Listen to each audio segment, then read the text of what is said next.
I woke up with a headache and a taste of old pizza in my mouth. That's how my apocalypse started. Not with a siren or a scream, just a stale crust stuck to my shirt and a dog whining at the door. My name's Tyler. I'm 29. I live in a 2-bedroom apartment above a busted vape shop, and if the world was ending, it was doing it in slow motion. My phone was already buzzing with missed texts, group chats, my mom, my idiot friend Mark asking if I was dead yet, bro, lol. I laughed, scrolled, ignored the news alerts because I don't need CNN to tell me it's Monday. But even the air felt wrong. The light outside was too sharp. In the parking lot, some army green van had been sitting there for hours, way longer than usual. No one inside, no one around. I noticed it, didn't like it, told myself I was just tired. Downstairs, the old woman next door was coughing her lungs out, hacking so hard I could hear it through my headphones. I put my hoodie on, gave my dog Luna her breakfast, and tried to ignore her raspy breathing. She's always coughing, right? Asthma, or maybe too many cigarettes. Today it just sounded different. Wet. Panicked. Like she was trying to spit out something that didn't belong in her body. I stepped outside to get some air. That's when I saw the blood. Not a lot. Just a few drops on the stairs like someone had a nosebleed. I wanted to tell myself it was nothing, but I couldn't. It looked fresh. My hand started shaking. I checked my phone again. No new texts, except for some meme from Mark about zombie virus. Not funny now. The street was way too quiet for a Monday. No kids, no cars. Even the traffic lights looked stuck, like the world forgot how to move forward. I tried to call my mom. She lives 15 minutes away, but her phone just rang and rang. I texted her, "You good?" No answer. That's when the cell towers started acting up. My 5G was gone, then back, then gone again. Mark's texts stopped coming through. I tried the radio, but every channel sounded like people arguing or static, no real news. On TV, the news anchors were stumbling over each other, saying, "Please remain calm," and rumors of violence are unconfirmed. They showed the same street over and over. Cop cars, a fire truck, something burning in the back. I didn't recognize the street, but it felt close, somehow. I tried to check Twitter, but the trending page was useless. Half the people were screaming fake news, and the other half were posting shaky videos of people screaming, biting, running. I saw a video of a girl at the gas station 2 blocks away, her shirt soaked in blood, her hands shaking. "Don't go outside," she kept whispering. Her eyes were wide like she saw something I couldn't even imagine. I felt a chill run through me. That's when I started locking things down. My brain just clicked into do something mode. I double-locked the doors. I moved the dresser in front of the main door just in case. My hands wouldn't stop shaking, but I kept going. Luna stared at me like she knew something was off too. I checked every window. Even taped them. Dumb, maybe, but it made me feel less helpless. I texted Mark again. Nothing. I heard the old woman next door cough again, then a weird scraping sound, like she was dragging her feet across the floor. I stood by the door, holding a kitchen knife, feeling stupid and scared all at once. I thought about my mom, about Mark, about everyone who wasn't answering. I thought about that army van outside, still sitting there like a warning sign I couldn't read. That's when I realized, this isn't a drill, and it isn't a joke.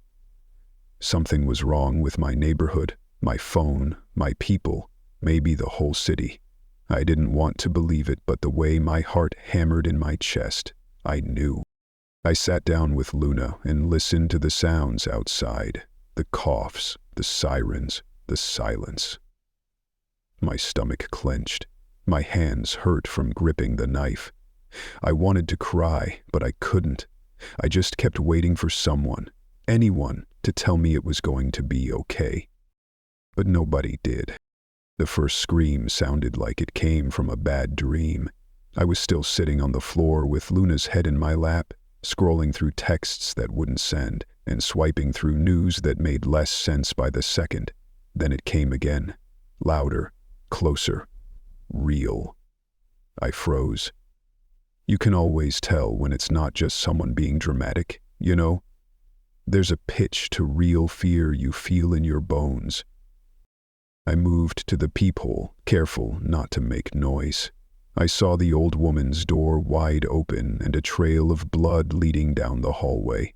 The army van outside had its doors cracked, and two men in camo stood in the parking lot talking into radios that didn't seem to work. One of them was covered in blood. Not his either. It was splashed up his neck, already drying. Then my phone finally buzzed. Just one message. Mark. Bro, don't open the door. Something's wrong with Heather. Heather is his girlfriend. They live across the street. Mark never sounded scared, not even that time we almost got arrested for skateboarding behind the Walmart. But now he was terrified. I texted back, "What happened?" No response. I peeked out my window.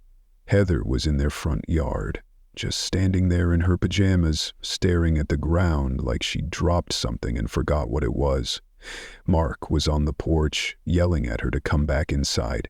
She turned slowly, and for a second I thought she was about to faint. Then she sprinted straight at him, way too fast, like a linebacker.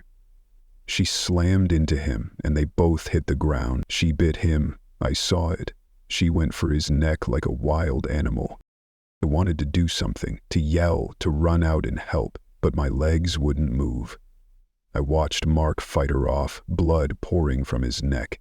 The army guys heard it too and ran over, one aiming a rifle, the other fumbling with a first aid kit. Heather snapped at them, jaws clacking. The guy with the rifle hesitated for half a second too long. She lunged, and he went down, screaming. That's when everything went to hell. More doors opened. People started running. Some tried to help, some just ran. One guy slipped in the blood on the stairs and didn't get back up. Someone started pounding on my door, begging to be let in. "Please, please, my kids are outside, help me." I pressed myself against the wall, not sure if I should answer, not sure if it was a trap. Luna barked, low and mean, not her usual yappy bark. I grabbed her and dragged her into the bathroom with me, locking us in. My hand shook so bad I almost dropped my phone. I listened as the chaos got closer. Gunshots, screams, something heavy hitting my door. I texted my mom again. No answer. I realized nobody was coming to save us. The news on TV finally cut out, replaced by an emergency message. Emergency alert. Lockdown order in effect. Remain indoors. Do not attempt to evacuate. No explanations, no help, just the same robotic voice on repeat, over and over, until it sounded like a threat instead of a warning. That's when it really hit me. Whatever this was, it wasn't going to stop. I peeked out and saw the army van in flames. The guy's gone. The hallway was smeared in blood, and the old woman from next door was gone too, her coughing finally silent. I knew I couldn't just sit here and wait. The banging on my door got weaker, then stopped. Luna pressed her nose against my knee. I needed to move, to get supplies, to find out if my mom was alive. But the world outside my apartment was nothing like the world from this morning. It was gone. I grabbed my backpack, stuffed it with whatever I could find. Protein bars, water, batteries, my dad's old baseball bat from under the bed. I taped a kitchen knife to the end with duct tape. It looked stupid but felt better than nothing. Luna whined and I put her leash on, heart pounding. When I opened the door, the building was quiet. Too quiet. Blood on the carpet, a single shoe on the stairs, a phone buzzing in someone's empty hand. I kept going, moving low, every nerve screaming. Down the hallway I saw Mark's front door. It was wide open. I wanted to go to him, but I knew if Heather was still in there, it was suicide. Outside, the street was on fire, literally. A car had crashed into a light pole and was burning. I saw a little girl walking in circles, crying. I called out, but she didn't answer, just kept walking. I almost went to her, but Luna barked, and I stopped. The girl looked up at me, blood smeared all over her chin, and smiled. Not a kid's smile. Something else. I backed away, locked myself in the maintenance room by the dumpster, and listened. Luna shook in my arms. I finally let myself cry, just for a second, because I knew this wasn't just about infection or being sick. Everything had changed. The rules were different now. The world outside didn't care if I was scared, or brave, or ready. And I wasn't. I always thought I'd be braver. Like if the world ended, I'd be the guy with a plan. But after the things I saw in that hallway, bravery felt like a memory. I pressed my ear against the metal door of the maintenance room, trying to hear if the street was quiet or if something was just waiting for me to crack it open. My hands were shaking, but I told myself I had to move. There was no food in here, no water. Luna was panting, thirsty, confused. I found a mop and snapped the handle, something to jam the door if I had to run back. I opened it an inch. Silence, except for a weird buzzing from the burning car and some distant sirens that never got closer.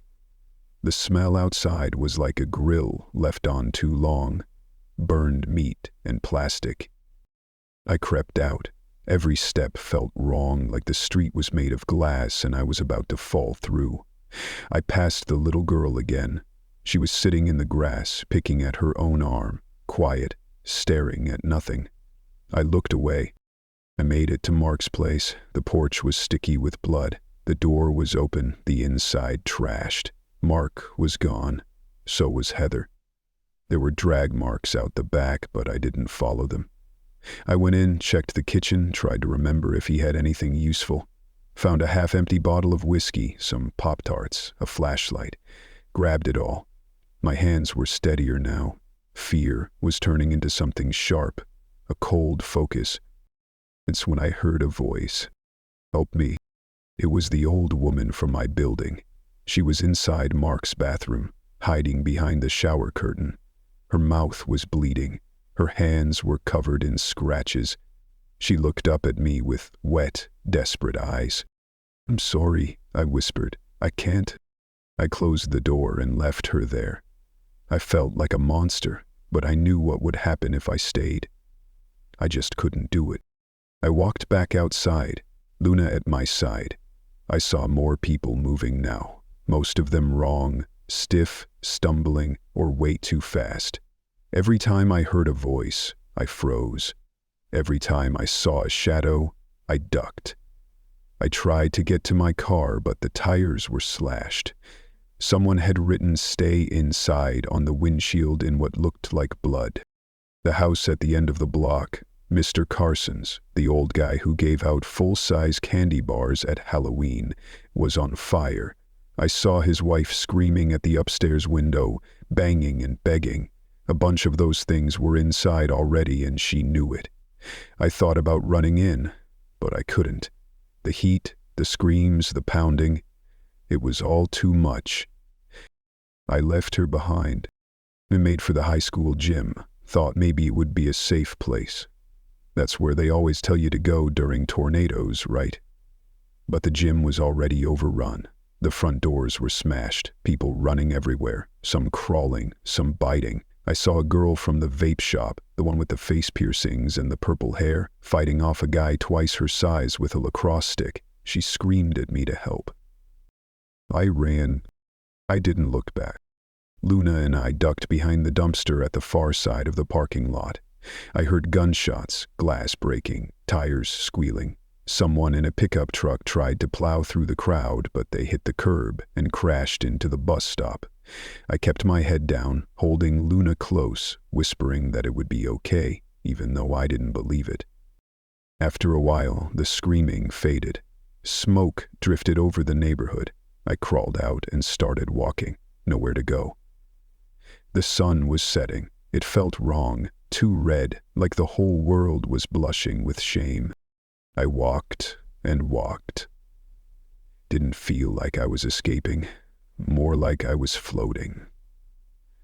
I lost count of how many bodies I stepped over. Some were people I knew. One was Mr. Carson, his face ripped open, eyes still moving. I almost puked. I kept moving. The road ahead was empty, not safe, just empty.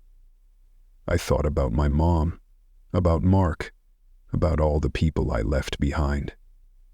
I didn't know who I was anymore. All I knew was that I was still alive, and that felt like the hardest thing in the world. I didn't cry. Not this time. I just kept walking, because stopping meant dying, and dying meant becoming one of them. I looked at Luna and promised her out loud, "I'm not letting you go." She wagged her tail like she believed me. So we walked into the night, through the wreckage of my old life, into whatever was left. Not a hero, not a survivor, just a guy and his dog in a world that had already ended.